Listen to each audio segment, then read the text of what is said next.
వింధ్యావాళి స్కూల్లో తెలుగు ఉపాధ్యాయునిగా పనిచేసిన శేషం పార్థసారథికి 2002 బ్యాచ్కు సంబంధించిన విద్యార్థులు ₹1,00,000 ఆర్థిక సాయాన్ని అందించారు.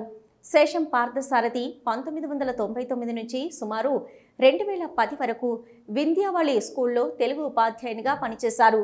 వారు ఈ మధ్యలో అనారోగ్యంతో మరణించిన విషయాన్ని తెలుసుకుని 23 సంవత్సరాల క్రితం బోధించిన బోధన అంశాలను గుర్తు చేసుకున్న AICC Pradesh Congress general secretary Rudra Santosh మరియు 2002 బ్యాచ్ మిత్ర బృందం శేషం పార్థసారథి కుటుంబానికి ఆర్థిక సహాయం అందించాలనే సంకల్పంతో పాఠశాలలో సంస్మరణ సభ ఏర్పాటు చేసి ₹1,00,000 ఫిక్స్డ్ డిపాజిట్ పత్రాలను శేషం పార్థసారథి భార్య శేషం సరళకు అందించడం జరిగింది.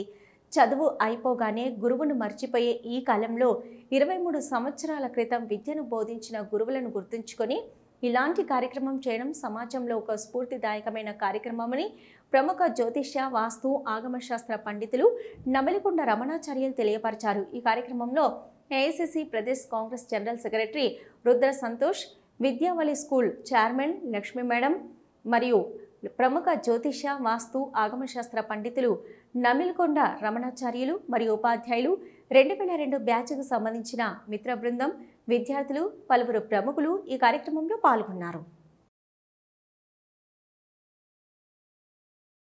అంతేకాకుండా వారు తెలుగు సబ్జెక్ట్ చెప్తున్నప్పుడు వాస్తవంగా కూడా మీరు తెలుగు చెప్తున్నారా లేకుంటే లోకానికి సంస్కారాన్ని నేర్పుతున్నారా అనేటువంటి ఆనందం అనిపించేది. అంటే మన తెలుగు భాషలో ఉన్నటువంటి సమాధానం, మన తెలుగు భాషలో ఉన్నటువంటి అమ్మదనం, మన తెలుగు భాషలో ఉన్నటువంటి సంస్కృతి, మన తెలుగు భాషలో ఉన్నటువంటి సాంప్రదాయం అంత గొప్పది.